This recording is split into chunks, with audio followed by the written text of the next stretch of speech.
can get away from those 18 seconds, then you're okay. The one piece I was missing was me having the courage to face myself.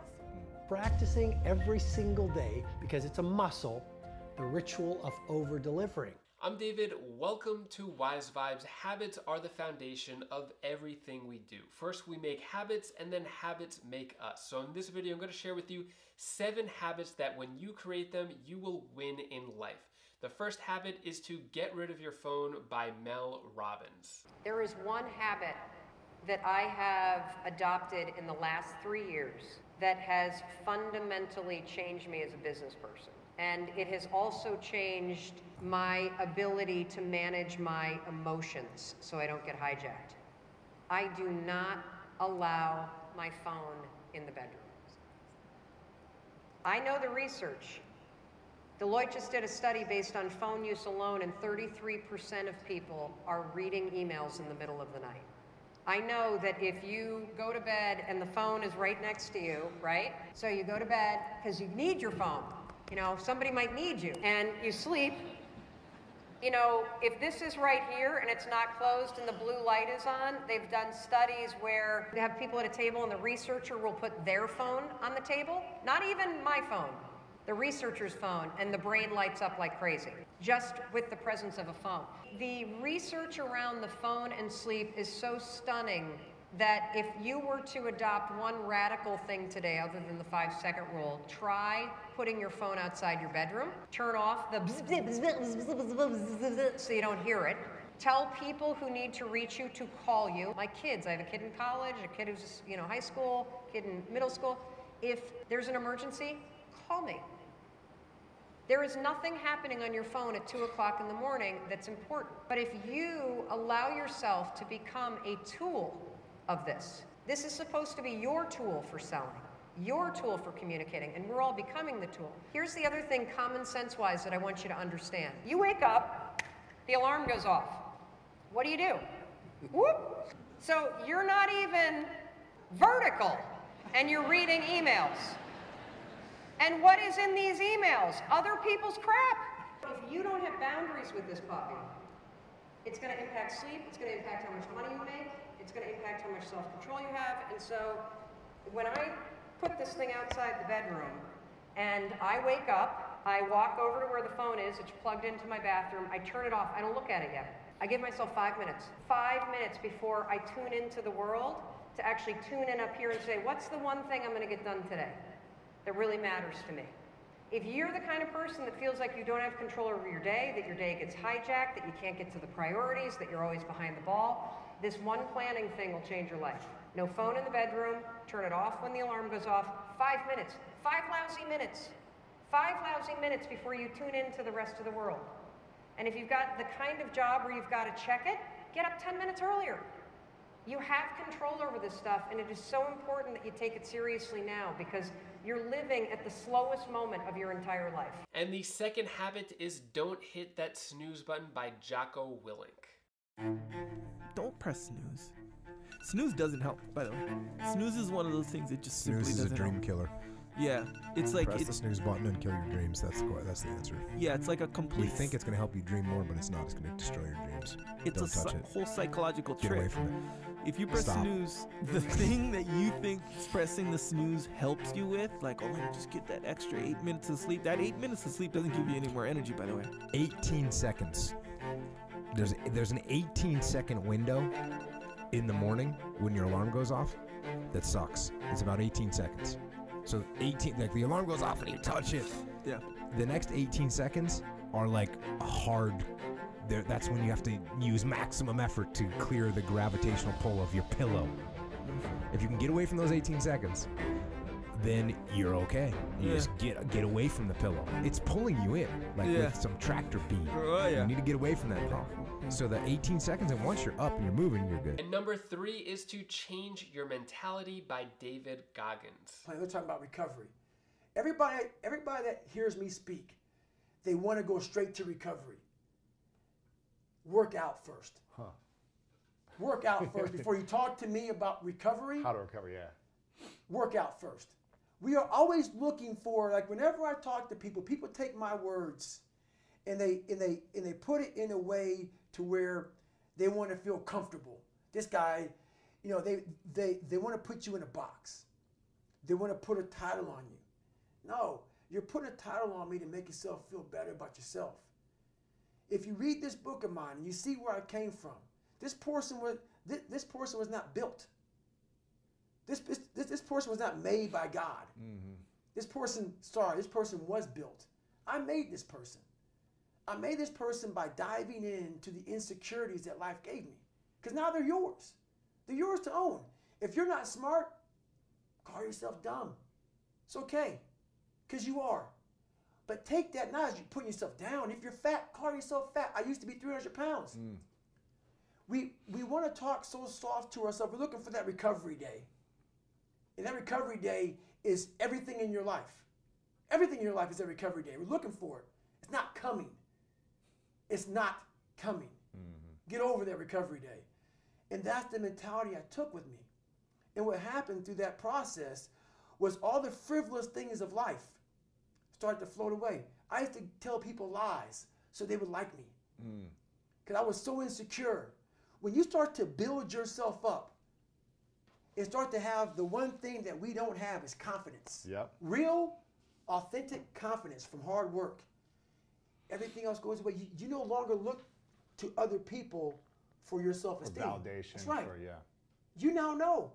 I walk in a room now and I know the hours and years and decades I put into David Goggins.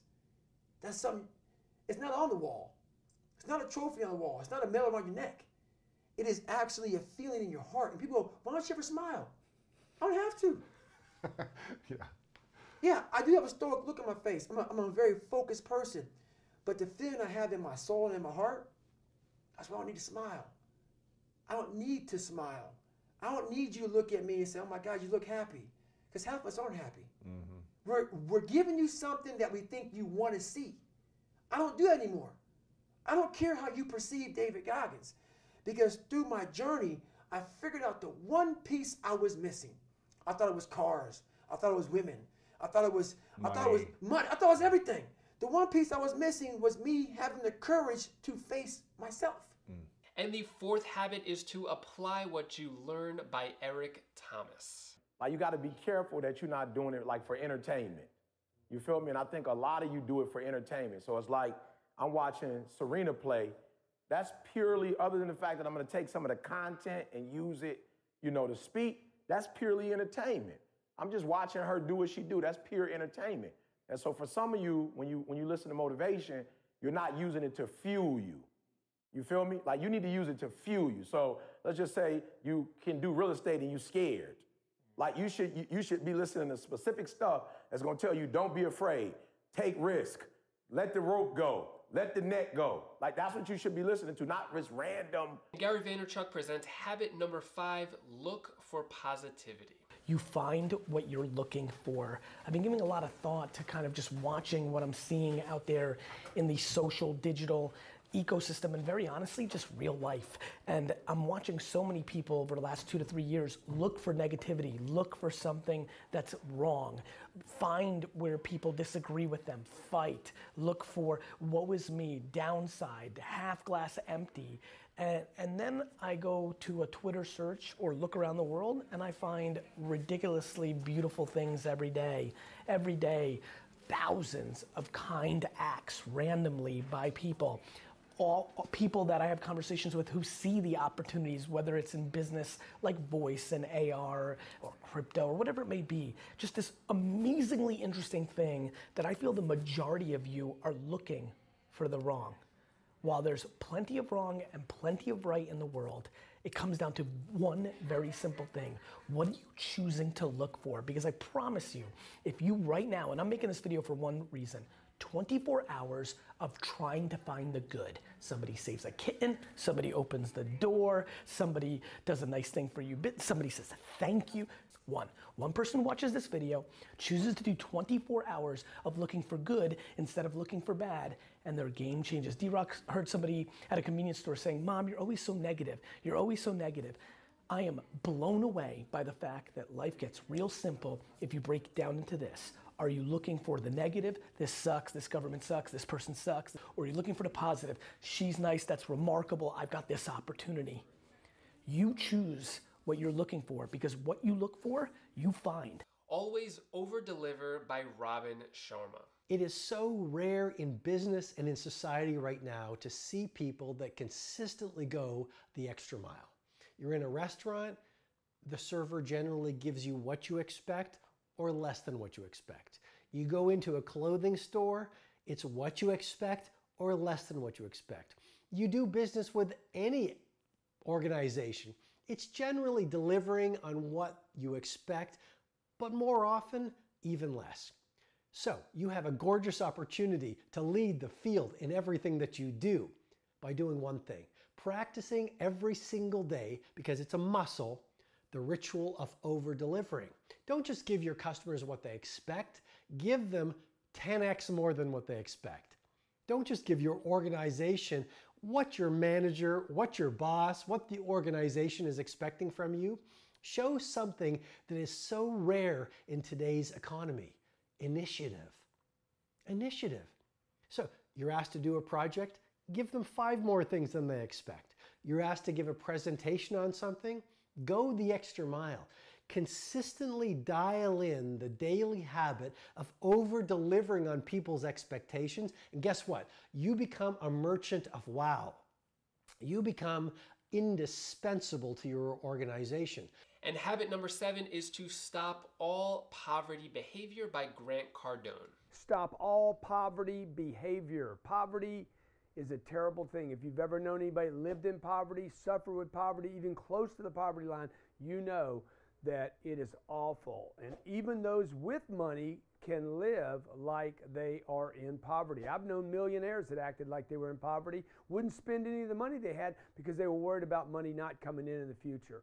Make a list of all the actions, because most of this is mental. Make a list of all actions those who live in poverty operate with and commit to not doing them. Listen to what I'm saying here. Make a list of the activities that people that either live in poverty or act like they're living in poverty, how they operate every day. Drugs, alcohol, buying stuff, not investing but spending, wasting weekends, government or any kind of dependence upon others, shortcuts, victim mentality, not reading, refusing to network, and refusing to get outside your zip code and travel are all things that you need to stop. And I'm sure you could expand this list. Stop all poverty behavior. Thank you so much for watching. Today's quote by Jim Rayun is, "Motivation is what gets you started. Habit is what keeps you going." Thank you so much for watching. If you want to learn what made Jeff Bezos the richest man in the world, you could click this video over here, the 5 rules that made him so rich, and I'll see you in the next video. I hope you have an amazing day.